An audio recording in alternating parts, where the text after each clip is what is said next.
Olya উলিয়া দিচ্ছে ডাক, পাগল ফকির জাগরে জাগ। এই যে বঙ্গবন্ধুর মূর্তিগুলো ভাঙছে, আর অন্য কোনো মূর্তি ভাঙে নাই।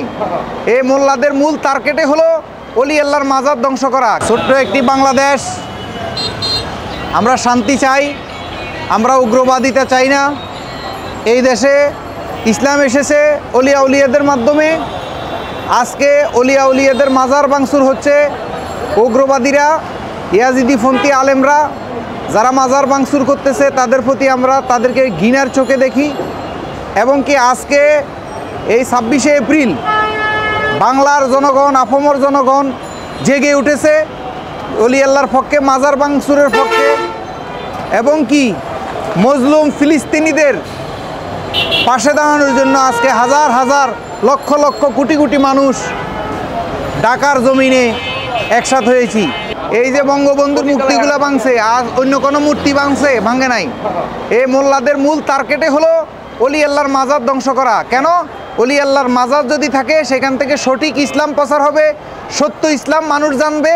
এই জন্যই অলি আল্লাহর মাজারকে তারা ধ্বংস করতেছে। তারা চায় এদেশে বলৎকারী প্রতিষ্ঠিত হোক।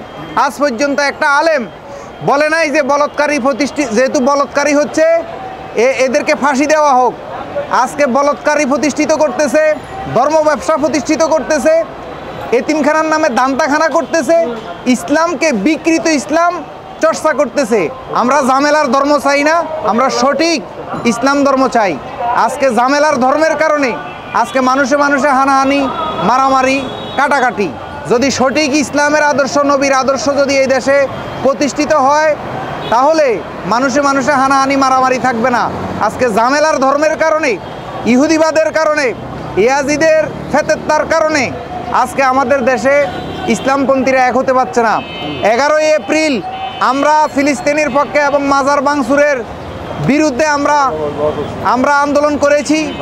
12 তারিখে আবার জামাত শিবির এবং সরমনাই হেফাজত ওনারা করেছে, আমরা ওনাদের সাথেও ছিলাম। আজকে 26শে এপ্রিল আহলে সুন্নাত ওয়াল জামাতে ডাক দিয়েছে, কিন্তু তাদের প্রতিবন্ধকতা অনেক হয়েছে। কিন্তু তারপরও আমরা সুফিরা অনুমতি নিয়েছি, অনুমতি নিয়ে আজকের এই অনুষ্ঠান ইনশাল্লাহ আমরা সাকসেস করেছি। আমি সুন্নি ভাইদেরকে বলবো, জামাত, সরমনাই, হেফাজত যত দল আছে সবাইকে উদ্দেশ্য করে বলবো, যদি আপনারা সত্যই ওয়াতাসিমু বিহাবলিল্লাহ জামিআ ওয়ালা তাফাররাকু যদি এই আয়াত যদি সত্যিকার মেনে থাকেন তাইলে আসুন। 12ই এপ্রিলে সবাই আসা উচিত ছিল। আজকে 26শে এপ্রিল জামাত শিবির, হেফাজতে ইসলাম সবাই আসা উচিত ছিল। কেন? কোরআন এক, আল্লাহ এক, আল্লাহর রাসূল এক, আল্লাহর রাসূলের আদর্শ এক। আজকে ইহুদিবাদ এবং জঙ্গিবাদ যার যার স্বার্থের জন্য আজকে আমাদের দেশের কিছু স্কলার, কিছু বড় বড় শায়েখ, কিছু বড় বড় ফিসাব এদের ধর্ম ব্যবসা প্রতিষ্ঠিত করার জন্য এই সারা মুসলিম জাহানকে, মুসলিম উম্মাকে তারা ভাগ ভাগ, খণ্ড বিখণ্ড করে রেখেছে। আমি আজকের এই গোলাপ শাহ বাবার দরবার থেকে আমি সবার কাছে উদারতা আহ্বান রাখবো, যদি কোরআন এক হইয়া থাকে, আল্লাহ যদি একজন হইয়া থাকে, নবী যদি একজন হইয়া থাকে, ভেদাভেদ ভুলে আসুন আমরা সঠিক ইসলাম চর্চা করি, আমরা ঝামেলার ধর্ম ত্যাগ করি। ওলিয়া উলিয়া দিচ্ছে ডাক, পাগল ফকির জাগরে জাগ। ওলিয়া উলিয়া দিচ্ছে ডাক, পাগল ফকির জেগে যাক। আর বাংলার জমিনে 64 জেলা হতে যারা আজকে এই মহা সুফি সুন্নি সম্মেলনে যোগ দিয়েছিলেন আর যারা দেন নাই, আমি তাদের প্রতি উদারতা আহ্বান জানাবো, আপনারা আর ঘরে বসে ঘুমাইবেন না। ঘরে বসে ঘুমাইলে আপনাদের বাপ চাচার রোজা কেউ রক্ষা করে দিবে না। আপনারা কেউ ভাববেন না যে কবর থেকে কোনো ওলিয়া উলিয়া শাব্দিকভাবে উঠে এসে কারোর জন্য এই আহলে বায়াতের দিনকে বাংলাদেশকে প্রতিষ্ঠিত করে দিয়ে যাবে। তাই আমি বলতে চাই, যারা ভক্ত, যারা গুরু, যারা শিষ্য, এই বাংলাদেশে লক্ষ লক্ষ রিজার্ভ পীর সাহেব আছে। আমার বড় আফসোস, যারা রিজার্ভ পীর সাহেব আছেন কেউ পাইছে ওয়ারিশ সূত্রে, কামাই করা পীর সাহেব খুব কম বাংলার জমিনে। তাই আজকে এই সুফিয়াজম, আজ এই সুফিয়াজম, এই শেষবেলা গোলাপ শাহ বাবার এখান থেকে এটাই ব্যক্ত করতে চাই, বাংলার জমিনে লক্ষ লক্ষ কোটি কোটি ভণ্ড পীর আছে।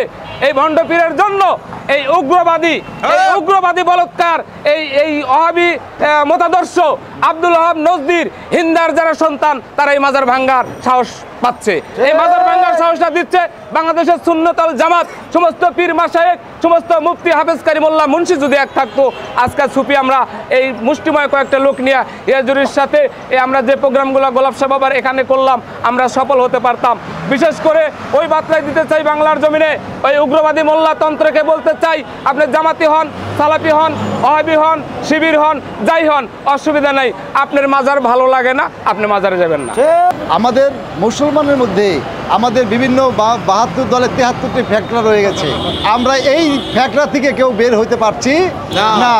এই জন্য আসলে আমরা মুসলমান সব ভাই সবাই আমরা একত্রিত থাকতে চাই, একটা প্ল্যাটফর্মে থাকতে চাই, ঐক্যবদ্ধ হয়ে চলতে চাই। কেন কোরআন যেহেতু এক, আমার মঈনুদ্দিন বাবাজি বলেছে কোরআন যদি এক হয়ে থাকে বিশ্বময়, তাহলে আমরা তো বিশ্বময় সেই মুসলমান যতগুলো মুসলমান আছি সারা বিশ্বে সবাই তো একটা পথ একটি মত আমাদের থাকা উচিত ছিল, কিন্তু আমরা সেই পথ এবং মতের মধ্যে আমরা কিন্তু পোষণ করতে পারছি না। নাই আমরা কেন এইটা আমাদের যার ব্যক্তিত্ব থেকে আমরা কি করছি, ধর্ম ব্যবসার নামে বিভিন্ন জায়গা থেকে বিভিন্ন স্থান থেকে আমরা এটা প্রচার প্রসারণা চালাচ্ছি। এইগুলোর থেকে আপনারা অব্যাহতি রেখে আপনারা জায়গা থেকে এখনও সময় আছে। আমার রাসূল এসেছিলেন, পাক পাঞ্জাতন এসেছিলেন ইসলাম, সঠিক ইসলামকে দাওয়াত দেওয়ার জন্য। কলেমা তৈয়ব লা ইলাহা ইল্লাল্লাহু মুহাম্মাদুর রাসূলুল্লাহ সাল্লাল্লাহু আলাইহি সাল্লাম, একটি কলেমা আমাদের সমগ্র বিশ্ব মুসলমানের জন্য একটি কলেমা আমাদের মধ্যে বিরাজমান আছে, সেটাকে আমরা বিশ্বাস করি। সুফিবাদ সেটা বিশ্বাস করে, ধারণ করে, লালন করে, পালন করে।